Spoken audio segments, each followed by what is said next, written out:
And now for this week's Micro Sports, here is Mike Fox.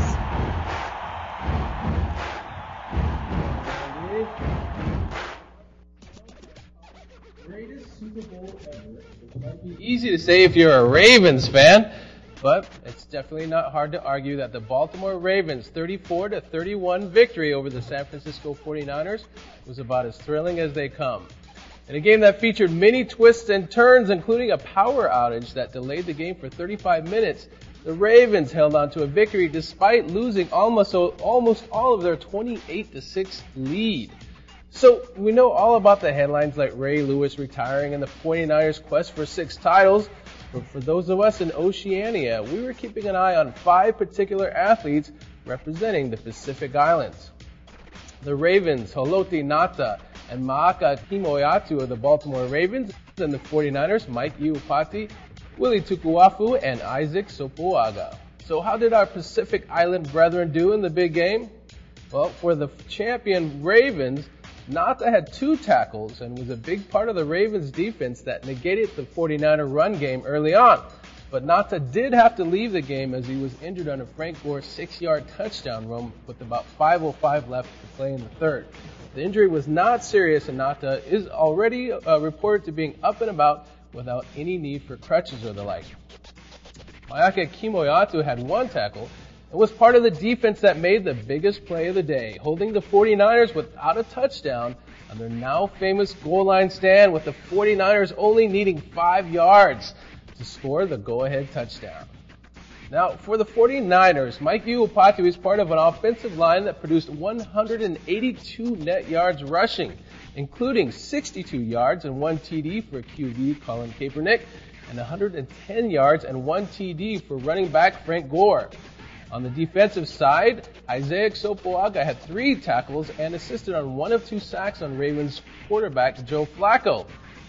Tukuafu played on a special teams unit that did relatively well until the Ravens' Joe Jacoby scored on a 108-yard kickoff return, setting a Super Bowl record.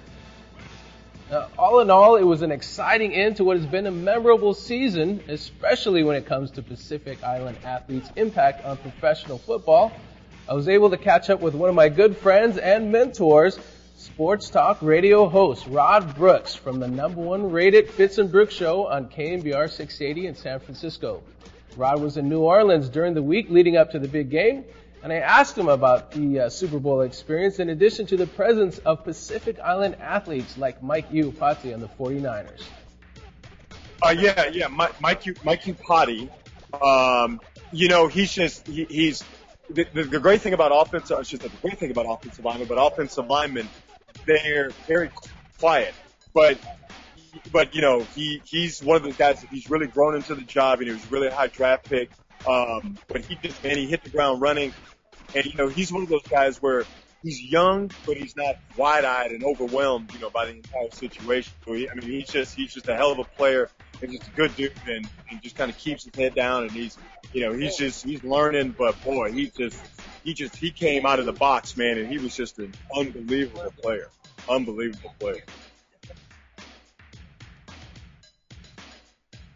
Yeah. It's his first year. He could have made it last year, but they, as a rookie or kind of just a brand new player, they weren't going to give it to him. But now, that dude's going to be in a Pro Bowl if he doesn't get hurt. That dude's going to be in a Pro Bowl for the next 8 to 10 years.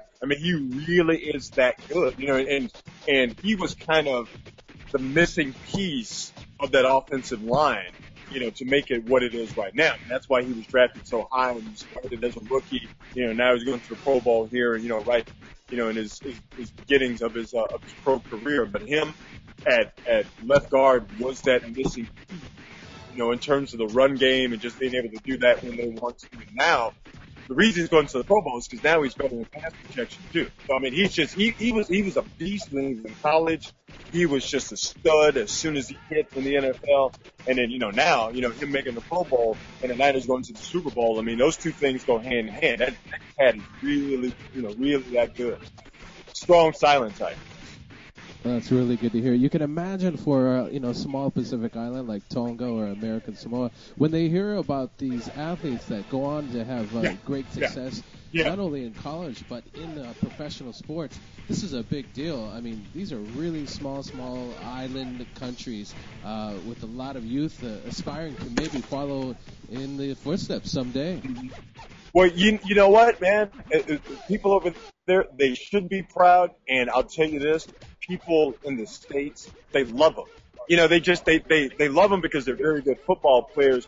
But you know, they're fierce, man. You know, some of the guys got hair, you know, flowing out of the back of their helmets, man, and you know, they're just all over the field. And you know, you think about all the guys, you know, in this game, you know, who have that island blood, whether it's Iupati or Ngata with Baltimore. You know, Sopaga is just one of my favorite dudes, and he's a part of what they're doing. You know, I mean, they have such a massive influence on the league, and you know, with their play. And I can only imagine that, you know, they're inspiring kids, you know, whether they're Pacific Islanders who are here in the States or who are trying to get over here.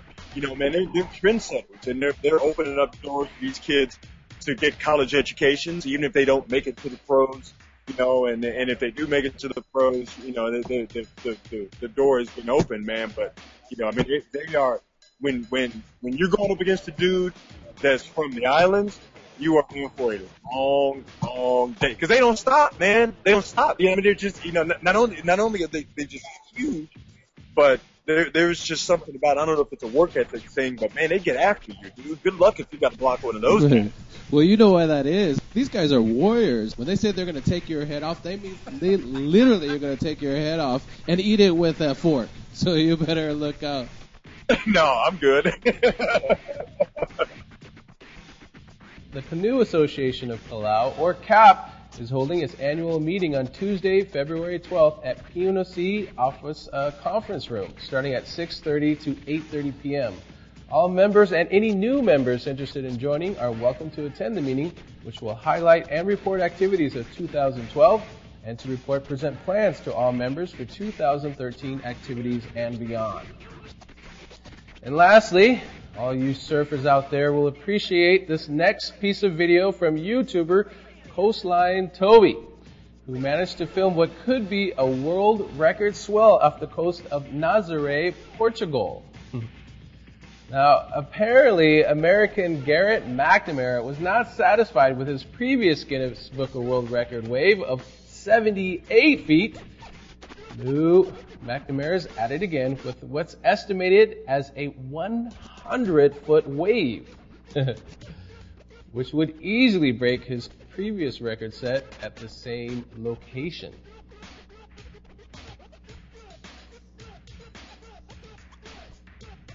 Now, they still need time to verify the wave because they have to judge it and measure it from how low it can go to its actual top.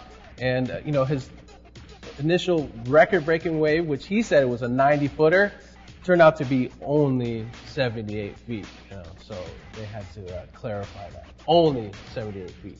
And that's going to do it for this week. Hopefully the weather will be good. Well, yeah, you know, the swells can get pretty big out here as well, you know, off of Maa'ke, but I don't think we've ever had a 100-footer. Yet.